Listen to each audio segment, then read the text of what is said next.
அனைவருக்கும் வணக்கம். இன்றைக்கி லாங் வீடியோவில் ஹிந்தியில் நம்ம பார்க்க போகிற டாப்பிக் வந்து வேர்ப், செயல். இதை வந்து ஹிந்தியில் பார்த்திங்கன்னா கிரியா அப்படின்னு சொல்கிறோம். இந்த வேர்ப் அப்படின்னா என்ன அப்படின்றத ஃபஸ்ட்டு தெரிஞ்சுக்கலாம். வேர்ப் அப்படின்றது பார்த்திங்கன்னா ஒரு செயலை காட்டும் வார்த்தை தான் நம்ம வேர்ப்னு சொல்கிறோம். நம்ம செய்கிற செயல் தான் வேர்ப்.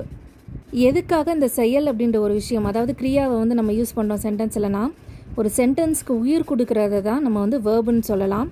வேர்ப் இல்லாமல் அந்த சென்டென்ஸ் வந்து இன்கம்ப்ளீட் ஆகிடும். அதனால தான் அது வந்து சென்டென்ஸோட உயிர்னு நம்ம சொல்கிறோம். ஸோ ஃபஸ்ட் எக்ஸாம்பிள், நான் சாப்பிடுகிறேன். இதை ஹிந்தியில் எப்படி சொல்லலாம்? மை காத்தா ஹூன்னு நம்ம சொல்கிறோம். இங்கே ஈட் அப்படின்றது தான், அதாவது காத்தா அப்படின்றது தான் வேர்பு. நம்ம செய்கிற செயல் என்ன? சாப்பிட்றது. அப்போ அதுதான் வேர்புன்னு சொல்கிறோம். இன்னொரு எக்ஸாம்பிள் என்ன? அவன் தூங்கிட்டு இருக்கான். இது எப்படி சொல்கிறோம்? He is sleeping. இந்த ஸ்லீப்பிங்ன்றது தான் இங்கே வேர்பு. ஹிந்தியில் வக் சோ ரகாஹே, சோரகா, தூங்கி கொண்டிருப்பது தான் இங்கே வேர்பு. கிரியாவில் என்னென்ன டைப்ஸ் இருக்குதுன்னு இன்றைக்கி பார்க்கலாம். First type main verb. இதை ஹிந்தியில் நம்ம முக்கிய கிரியா அப்படின்னு சொல்கிறோம். முக்கிய கிரியா, முக்கிய வேர்பு. இது சென்டென்ஸில் முக்கியமான அர்த்தமே இந்த மெயின் கிரியாவில் தான் நமக்கு இருக்குது. ஃபஸ்ட்டு பாருங்கள், நான் பள்ளிக்கு செல்கிறேன். இது எப்படி சொல்கிறோம்? மை ஸ்கூல் ஜாத்தா ஹூ அப்படி சொல்கிறோம். இதை பாருங்களேன், இல்லை வந்து ஜாத்தா அப்படின்றது தான் மெயின் வேர்பாக நம்ம யூஸ் பண்ணுறோம்.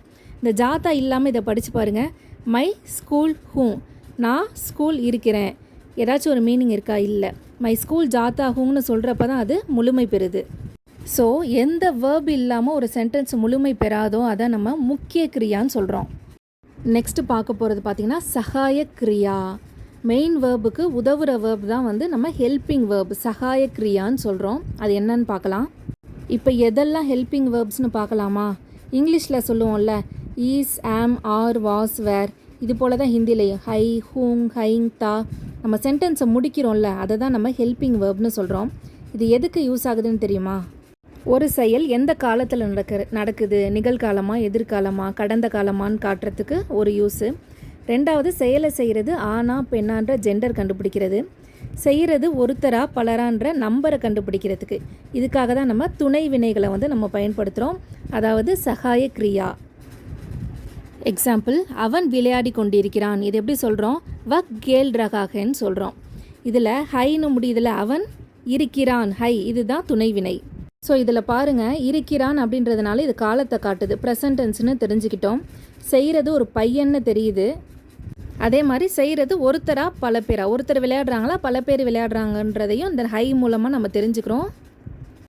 இதுதான் துணை வினைகளோட யூசேஜ். நெக்ஸ்ட்டு பார்க்க போகிறது டிரான்சிட்டிவ் வேர்ப்னு சொல்லுவோம் இங்கிலீஷில். ஹிந்தியில் ச கர்ம கிரியா அப்படின்னு சொல்கிறோம். இது எதை வந்து இந்த வேர்பு விளக்கும் அப்படின்னா, செஞ்சது யார், செஞ்சது எதை அப்படின்ட்டு விளக்குறது தான் வந்து டிரான்சிட்டிவ் வேர்ப்னு நம்ம சொல்கிறோம். அதாவது ஒரு செயல் யார் மேலே நடக்குதுன்னு நம்ம தெரிஞ்சுக்கணும்ல, அதுக்காக தான் டிரான்சிட்டிவ் வேர்ப் நம்ம யூஸ் பண்ணுறோம். எக்ஸாம்பிள், ஸோ இப்போ பாருங்கள், மை கிதா படுத்தாகும், நான் புத்தகம் படிக்கிறேன். இதில் எதை படிக்கிறாங்க? புத்தகத்தை தான் படிக்கிறாங்க. ஸோ புத்தகம்ன்றதை நம்ம பொதுவாக ஆப்ஜெக்ட் அப்படின்னு சொல்லுவோம். இந்த இடத்துல அது டிரான்சிட்டிவ் வேர்பாக செயல்படுது. ஒரு வேர்பு வந்து எதைன்னு விளக்குது? புத்தகத்தை வந்து விளக்குது, புத்தகம் படிக்கிறாங்கன்றதை விளக்குது. அதனால கிதாப்புன்றது இந்த இடத்துல டிரான்சிட்டிவ் வேர்புன்னு நம்ம சொல்கிறோம். அடுத்தது பார்க்க போகிறது மாடல் வேர்ப். நம்மளால் செய்ய முடியும் இல்லை செய்ய வேண்டிய கட்டாயத்தை குறிக்கிறத வந்து நம்ம மாடல் வேர்ப்னு சொல்கிறோம். அதுதான் நெசசிட்டியோ பெர்மிஷனையோ குறிக்கிறது தான் வந்து மாடல் வேர்ப். இதுக்கான எக்ஸாம்பிள் பாருங்களேன். முஜே ஜானா ஹே, நான் போக வேண்டும். வேர்போட நான்றோட எழுத்தை வந்து சேர்த்துருப்பாங்க.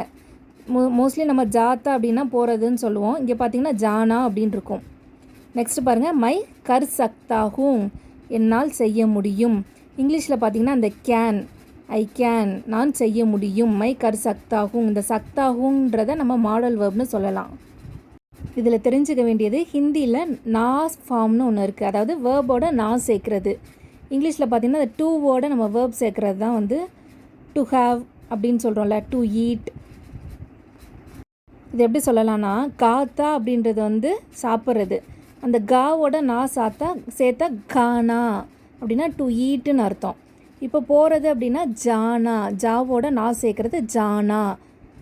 To eat, to go, I have to go, நான் செய்ய வேண்டியன்ற கட்டாயத்தை குறிக்கிறது தான் வந்து இந்த மாடல் வேர்ப்ஸ். ஸோ வேர்ப்ஸ்னால் என்ன, அதோட டைப்ஸ் என்னன்றதை இன்றைக்கி வீடியோவில் கற்றுக்கிட்டு இருந்திருப்பீங்க. வீடியோ யூஸ்ஃபுல்லாக இருந்ததுன்னா லைக் பண்ணுங்கள், சப்ஸ்கிரைப் பண்ணுங்கள், கமெண்ட்டில் தெரிவிங்க. தேங்க்யூ.